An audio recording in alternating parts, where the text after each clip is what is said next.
बिस्मिल्लाहिर्रहमानिर्रहीम। अस्सलामुअलैकुम। आज मैं आपके लिए लाई हूँ माश की दाल की तरकीब। जी हाँ, आज हम बज्जो बावर्ची खाना और बयाज में बनाएंगे भुनी हुई माश की दाल, जो सबको ही बहुत पसंद आती है। तो शुरू करते हैं। मैंने आधा किलो माश की दाल भिगो रखी थी। 2 घंटे में ये दूध से नरम हो चुकी है। इसको मैं डाल रही हूँ डेगची में, और इसमें मैंने नमक शामिल नहीं किया। सिर्फ 2 लहसुन के जर्रे मैं इसमें साबुत शामिल कर रही हूँ, और इसको उबलने के लिए मैं ढक रही हूँ।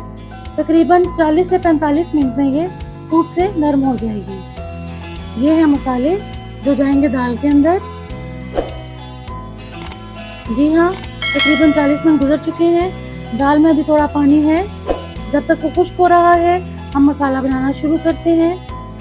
आधा कप ऑयल मैंने कढ़ाई में ले लिया है, और ऑयल को गर्म होने देते हैं। यहाँ हम डालेंगे दाल में सीक्रेट टेस्ट मेकर।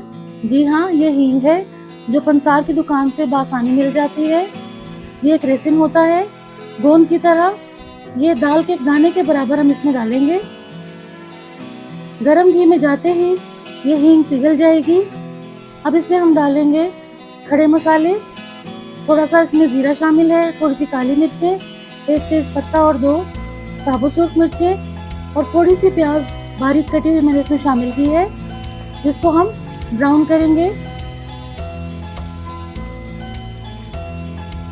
हल्की आंच पर इसको ब्राउन करने के बाद हम इसमें 6 से 8 जवे लहसुन के पीसे हुए शामिल कर देंगे। और जैसे ही लहसुन भून जाए, हम इसमें एक दरमियाने साइज का पिसा हुआ प्याज शामिल करेंगे।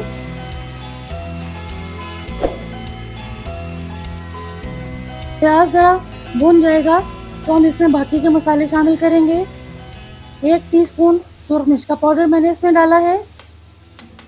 आधा टीस्पून मैंने इसमें डाला अदरक पाउडर, और 1 टीस्पून नमक शामिल किया है। साथ इसमें ½ टीस्पून जाएगी हल्दी,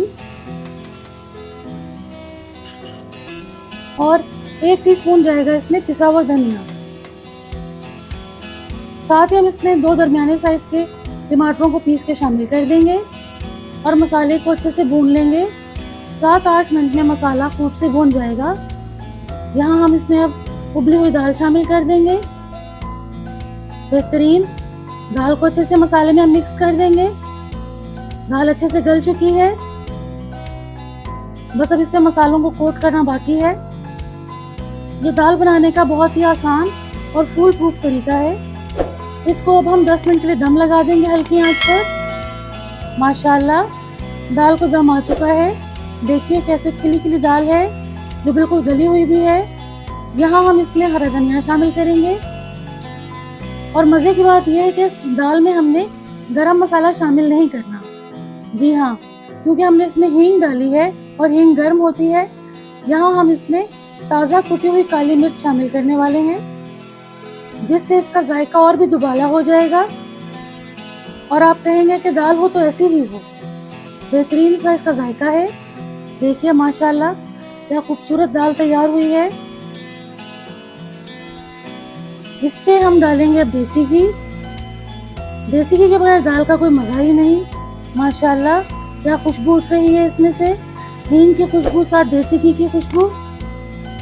और अब हम इस पर डालेंगे थोड़ी सी काली मिर्च। वाह सुभान अल्लाह, बेहतरीन दाल हमारी तैयार है। अब इसे हम करेंगे धनिये और अदरक से गार्निश। माशाल्लाह, बेहतरीन दाल। बेशक अल्लाह ताला की नेमतें बेशुमार हैं, और हर दिन में हम लाखों नेमतों से फैज़याब होते हैं। फ़बिअय्यि आलाइ रब्बिकुमा तुकज़्ज़िबान। और तुम अपने रब की कौन कौन सी नेमतों को झुटलाओगे। मेरी दुआ है कि रब्बे करीम हम सब का हामी और नासिर हो। इजाज़त चाहूँगी।